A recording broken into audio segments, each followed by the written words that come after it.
Hello and welcome to global affairs. मैं निर्देश स्वागत करता हूं आप सभी का हमारे करंट अफेयर्स के सेशन में, जिसमें हम लोग डिस्कस करते हैं रोज का करंट अफेयर्स जो एग्जाम पर्सपेक्टिव से बहुत इंपॉर्टेंट होता है। तो चलिए जान लेते हैं आज यानी कि 24 जनवरी को ऐसे क्या करंट अफेयर्स हैं, ऐसी क्या न्यूज हैं जो एग्जाम पर्सपेक्टिव से बहुत ही ज़्यादा इंपॉर्टेंट है। चलिए शुरू करते हैं बिना देर किए। तो जैसे कि हम सबने देखा 22 जनवरी को, है ना, राम मंदिर का उद्घाटन। ठीक है, राम मंदिर का उद्घाटन हुआ, इनॉग्रेशन हुआ, रामलला को उनके मंदिर में, उनके जन्म स्थान में दोबारा से पुनर्स्थापित किया गया। अ, इस उद्घाटन के बाद अब कवायद शुरू हो गई है उसी जगह पर यानी कि अयोध्या में एक मस्जिद बनाने की। जैसा कि सुप्रीम कोर्ट का डिसीजन था कि जो जहाँ पर बाबरी मस्जिद थी वो जगह राम मंदिर के लिए दे दी गई थी, राम मंदिर ट्रस्ट को दे दी गई थी, और मस्जिद के लिए अयोध्या में ही एक अलग स्थान दिया गया था, है ना, मंदिर से ज़्यादा ज़मीन दी गई थी। तो अब अ, इस चीज़ की कवायद शुरू हो गई है कि वहाँ पर जल्दी से जल्दी जो मस्जिद है उसको स्थापित किया जाए। तो अभी हाल ही में इंडो इस्लामिक कल्चरल फाउंडेशन है ना, उसने तय किया है कि भाई वो बनाएंगे अयोध्या में एक मस्जिद। ठीक है, तो उस मस्जिद का नाम तय किया गया है। तो क्या नाम है उस मस्जिद का जो अयोध्या में बनाई जानी है? तो उस मस्जिद का नाम है मस्जिद मोहम्मद बिन अब्दुल्ला। यानी कि अयोध्या में अब जो मस्जिद बनेगी उसका नाम बाबरी मस्जिद नहीं होने वाला है, मस्जिद मोहम्मद बिन अब्दुल्ला उसका नाम होने वाला है। तो मुस्लिम पक्ष के लिए खुशखबरी भरी न्यूज है ये। ठीक है, और एग्जाम पर्सपेक्टिव से काफ़ी इंपॉर्टेंट है, तो याद रखेंगे इसको। मस्जिद मोहम्मद बिन अब्दुल्ला जो अयोध्या में बनने वाली मस्जिद है उसका नाम होने वाला है। चलिए नेक्स्ट। अभी हाल ही में गवर्नमेंट ऑफ इंडिया यानी कि सेंट्रल गवर्नमेंट ने लॉन्च किया एक आर्टिफिशियल इंटेलिजेंस ड्रिवन ऐप। ठीक है, जो प्रोवाइड करेगा study materials in Indian languages. यानी कि अब स्टडी के लिए लैंग्वेज एक बार नहीं रह गया है। एक सेंट्रल गवर्नमेंट ऑफ इंडिया ने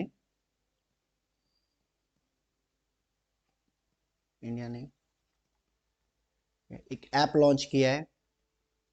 ठीक है, जिसमें जितना भी स्टडी मटेरियल है वो अब इंडियन लैंग्वेजेस में अवेलेबल होगा। यानी कि अगर आप पॉलिटी पढ़ना चाहते हो and you belongs to West Bengal, तो अब आप बंगाली लैंग्वेज में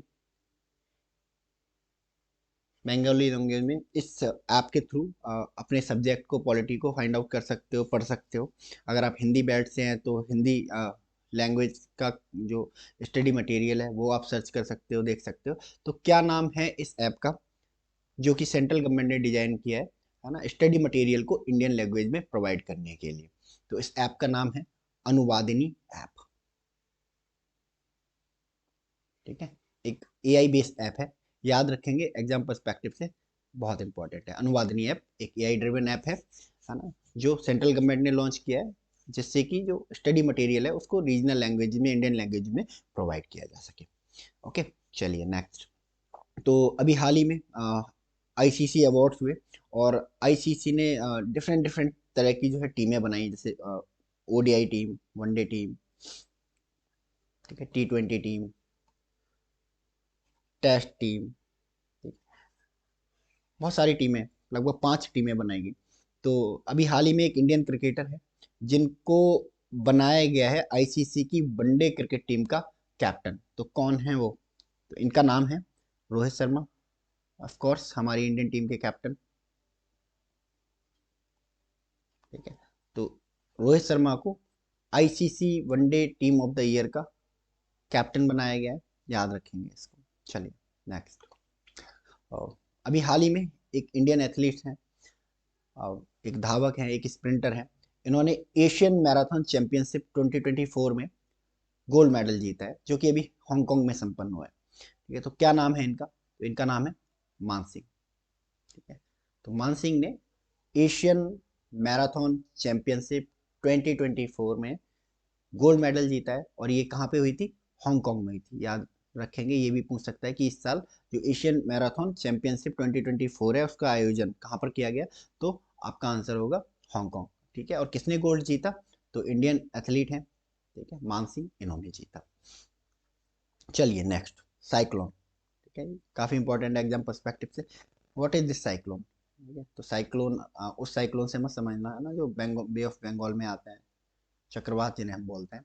ठीक है, तो ये वो साइक्लोन नहीं है। साइक्लोन है एक जॉइंट एक्सरसाइज,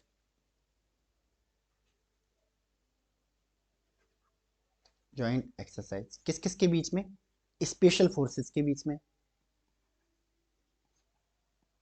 स्पेशल फोर्सेस के बीच में। किसकी स्पेशल फोर्सेस के बीच में, इंडिया और इजिप्ट की फोर्सेस के बीच में। ठीक है, इसका ये सेकंड एडिशन है, पिछले साल ही यानी कि 2023 में शुरू हुई है। ठीक है, तो 2023 में जब 26 जनवरी यानी कि हमारे गणतंत्र दिवस, रिपब्लिक डे पे इजिप्ट के प्रेसिडेंट मोहम्मद फतेह एल सीसी जब इंडिया विजिट पे आए थे, तब इसको फाइनलाइज किया गया कि भाई दोनों देश मिलकर क्या करेंगे, एक डिफेंस एक्सरसाइज किया करेंगे स्पेशल फोर्सेस की। तो उसी के तहत इसका सेकेंड वर्जन इस साल ऑर्गेनाइज किया गया है और ये होने वाला है इजिप्ट में। ठीक है, तो इसके लिए Indian army with 25 skilled members from the parachute regiment, special regiment, is in Egypt for the second India joint special forces exercise। कौन सी रेजिमेंट गई है हमारी, पैरासूट रेजिमेंट ना, स्पेशल फोर्सेस की पैरासूट रेजिमेंट। कितने लोग गए हैं, 25 लोग गए हैं इसमें। ठीक है, तो याद रखेंगे इसको। चलिए नेक्स्ट, अभी हाल ही में दो बैंकों ने डिसाइड किया मर्जर का। तो जो सीसीआई है, सीसीआई किसको कहते हैं, competition commission of India, competition commission of India. Head कौन है इसकी, रवनीत कौर। ठीक है, तो कंपटीशन कमीशन ऑफ इंडिया का जो है काम क्या है, बेसिक काम क्या है, तो कंपटीशन कमीशन ऑफ इंडिया का काम बेसिकली ये है कि जो मार्केट है, जो बाजार है, हमारी इकोनॉमी है, उसमें जो फेयर इकोनॉमिक प्रैक्टिस है वो बनी रहे।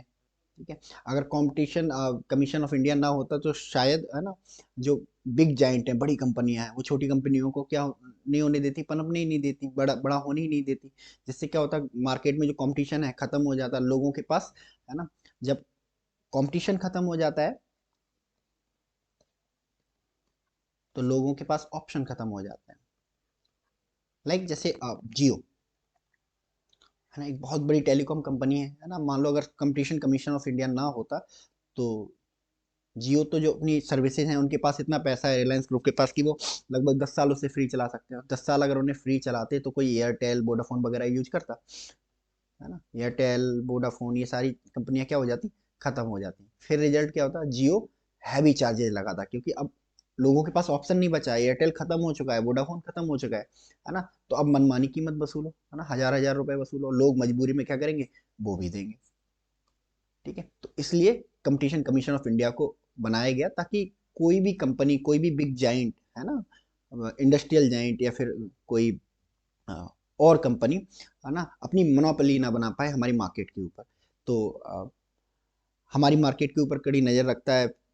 इससे पहले कोई भी अगर समझौते होते हैं, कोई मर्जर होता है, तो उससे पहले सीसीआई का अप्रूवल जरूरी होता है। तो उसी के लिए अभी हाल ही में सीसीआई का अप्रूवल लिया गया है, कंपटीशन कमीशन ऑफ इंडिया का अप्रूवल लिया है ना, ताकि ये मर्जर कंप्लीट हो सके। तो कौन सी बैंक है, ठीक है, जिसने डिसाइड किया है, जो मर्जर करने जा रही है with Fincare, Fincare small finance bank, FSSB भी बोला जाता है, फिनकेयर स्मॉल फाइनेंस बैंक।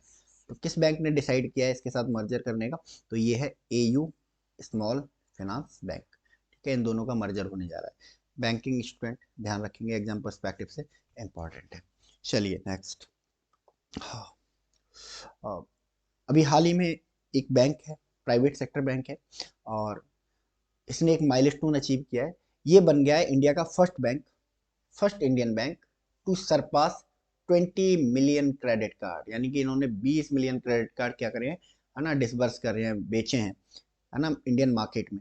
तो कौन सा बैंक है, HDFC बैंक। ठीक है, तो HDFC बैंक इंडिया का पहला बैंक बन गया है जिसने अपने 20 मिलियन क्रेडिट कार्ड है ना मार्केट में डिसबर्स किए हैं। तो ऐसा करने वाला पहला बैंक है, याद रखेंगे इसको, एग्जाम पर्सपेक्टिव से काफ़ी इंपॉर्टेंट है। ठीक है, चलिए नेक्स्ट। तो आज 24 जनवरी है। ठीक है, 24 जनवरी को किस रूप में मनाया जाता है? National girl child day. National girl child day के रूप में इसको मनाया जाता है ना। इसका उद्देश्य मेनली क्या है कि जो हमारे भारत की जो महिलाएं हैं, बच्चियां हैं, ठीक है, उनका विकास, चहुमुखी विकास है ना, ऑल डायमेंशनल डेवलपमेंट की बात करी जाती है इस दिन, चाहे वो एजुकेशन हो या फिर न्यूट्रिशन हो, किसी भी फील्ड को लेकर हो। तो 24 जनवरी को याद रखेंगे नेशनल गर्ल चाइल्ड डे के रूप में मनाया जाता है। तो ये रहा आज का करंट अफेयर्स, थोड़ा ही था है ना, ज़्यादा करंट अफेयर्स आज नहीं डेवलप हुआ। तो यही है जो एग्जाम पर्सपेक्टिव से इंपॉर्टेंट है। तो चलिए एंड करते हैं अपने सेशन को, बट एक पॉजिटिविटी के साथ। The only place where success comes before work is in the dictionary. कहने का मतलब ये है कि सक्सेस दो ही जगह आती है, या तो आपको डिक्शनरी में मिलेगी, ठीक है, दूसरा हार्ड वर्क के बाद आती है, हार्ड वर्क के बाद आती है। कहने का मतलब ये है कि बिना हार्ड वर्क के सक्सेस के को इमेजिन भी करना, कल्पना भी करना, ठीक है, बेकार है, बेमानी है। तो अपनी मेहनत करते रहिए, हार्ड वर्क करते रहिए, सक्सेस आपकी डिक्शनरी से निकल के आपकी रियल लाइफ में आ ही जाएगी। तो चलिए एंड करते हैं आज के सेशन का। So thank you so much and God bless you all.